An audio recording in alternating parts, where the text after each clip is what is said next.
Bien, shalom, shalom, bien-aimés de Dieu. Aujourd'hui, nous allons méditer le livre de Jean 11, le verset 35. Le verset 35, c'est le verset le plus court de la Bible. C'est court, mais c'est fort en émotion, c'est fort en instruction. La Bible dit « Jésus pleura ».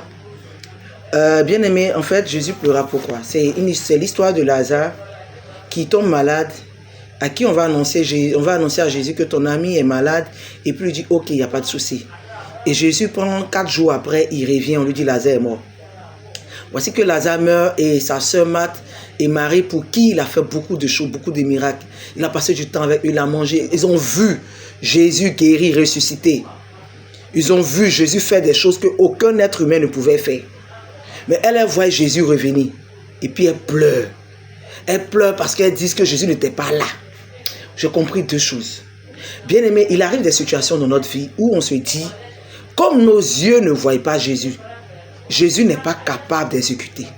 Voici des personnes avec qui Jésus a marché, ils ont vu de quoi Jésus était capable. Même quand les gens étaient malades, Jésus n'était pas là-bas. La Bible dit qu'il donnait ordre seulement.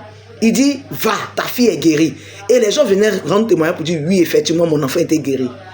Comment se fait que moi, Jésus, je ne sois pas dans un endroit et tu penses que je ne sois pas capable d'étendre ma miséricorde ou même d'étendre ma faveur sur la vie pour pouvoir accomplir quelque chose d'excellent? C'est ma vie, c'est ta vie.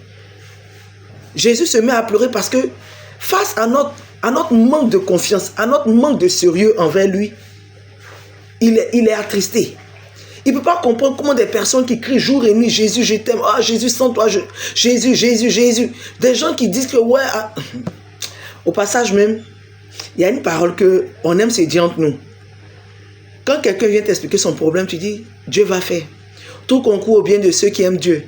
Mais ce que vous avez oublié là, il y a un verset, il y a une parole qui suit derrière. Il dit à ceux qui ont été appelés. Ceux qui ont été appelés là, c'est ceux qui ont la révélation et la capacité de comprendre les mystères de l'Éternel. Mais quand ton jour arrive et que tes mêmes amis te disent, Dieu va faire, tout concourt au bien de ceux qui aiment Dieu, tu es fâché. Toi, ta bouche peut dire ça aux autres, mais toi, on ne doit pas te dire ça. Parce que tu estimes que la souffrance dans laquelle tu es là est tellement douloureuse et pénible que ce n'est pas possible que Dieu soit dans cette histoire-là. Laisse-moi te dire quelque chose. L'absence de Dieu, physique, le moment où, quand tu pries, tu ne sens plus cette motion du Saint-Esprit dans ton cœur, là, ça ne veut pas dire que Dieu n'est pas en train de travailler à toi. Tu sais, en fait, Dieu permet que tu sois vide comme ça, là, pour que tu te fasses faible et que tu te confies pleinement à lui. Parce qu'il y a des moments où tu sens trop la présence de l'Éternel, tu penses que tu es trop arrivé. Tu penses que tu maîtrises trop. Dieu permet cela pour que tu t'abandonnes totalement. Regarde quelque chose. Il revient et puis il dit à Marthe, mais ne t'ai-je pas dit que si tu crois, tu verras ma gloire? Dieu est en train de lui rappeler les promesses qu'il lui a dites. Dieu est en train de lui dire, je t'avais déjà parlé de ça, je t'avais déjà annoncé de grandes choses. Mais tu n'as pas compris parce que tu t'es limité seulement à ce que tes yeux voyaient. Mais maintenant, je veux que ce soit ton cœur qui voit. Jésus n'arrive pas à comprendre comment se fait que nous, on se met à douter autant de lui. Jésus n'arrive pas à comprendre que malgré tout ce qu'il a fait dans notre vie là, quand une épreuve vient, on pense qu'il ne soit pas capable, on pense que c'est plus tard qu'il va faire. Pourquoi on pense que Jésus n'est pas capable de faire pour nous maintenant? Ça là, wallah que, ah non, Dieu peut tout faire, mais ça là, il ne peut pas faire. Pourquoi on limite nos pensées, nos agissements à la profondeur de l'Éternel? Ah frère, écoute, Dieu est en train de pleurer. À chaque fois qu'on doute de lui, son cœur saigne. À chaque fois qu'on dit, il est capable de faire ci, mais on met des restrictions ici, son cœur saigne. Il dit, mais j'ai affaire à qui? C'est quelle catégorie de personnes que j'ai rencontrées? Ceux-là, c'est qui? Ils sont quittés où?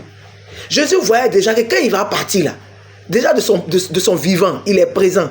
Il y a mon doute. Et quand il va partir, le même homme fait chair, chair fait homme. Il est venu. On n'a pas cru. C'est quand il va envoyer son esprit, c'est qu'on ne voit pas là. En fait, c'est ce qui lui faisait pleurer. C'est ce qui lui faisait pleurer en fait. Il dit, moi-même je suis là, en chair et en os. Il ne croit pas.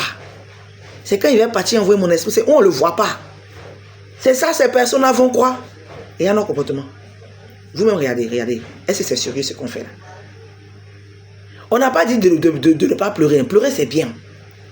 Tu peux pleurer parce que ta chair souffre. Oui, il faut pleurer. Pleure autant que tu veux, pleure. Mais il ne faut jamais limiter la main de l'Éternel à ta pensée. Ta pensée est trop petite face aux grandeurs de l'Éternel. Hey, la Bible dit qu'il fait de ses ennemis son marche-pied. Il fait de ses ennemis escalier. Escalier, son marche-pied.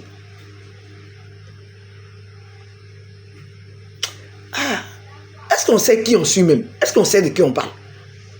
Est-ce qu'on sait que Jésus là, c'est pas notre camarade? C'est que toi, tu ne peux pas faire. Faut pas réserver tes restrictions à l'Éternel. Faut pas permettre que ta pensée même dise de l'Éternel que lui, il est petit. C'est Yahweh après tout.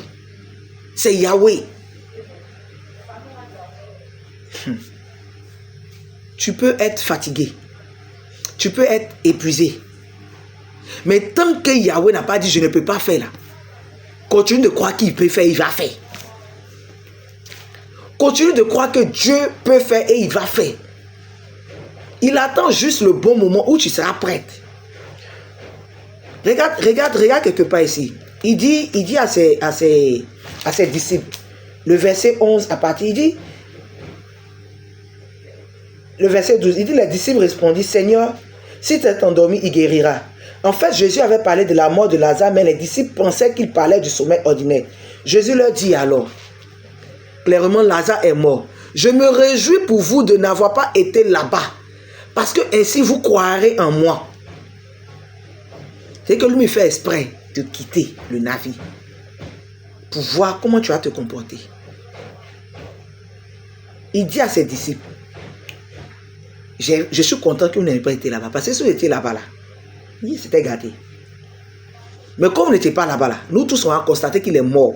Devant vous, je vais opérer. C'est ce qu'il est en train de nous dire. C'est comme dans ta vie et dans ma vie, tout le monde autour de toi constate que ta vie n'est plus comme avant. Que tu n'es plus productif. Mais l'Éternel dit, je me réjouis du fait que les gens pensent que tu ne vaux plus rien. Je me réjouis du fait que les gens se disent qu'il n'y a plus d'espoir pour toi. Parce que quand je vais venir là, ils sauront que ce n'est pas toi qui as fait, c'est moi l'Éternel, j'ai agi. Est-ce que Jésus a commandé quelqu'un? Il est esprit. Hein? Jésus est esprit. Si tu as compris ça là, commence à te ressaisir.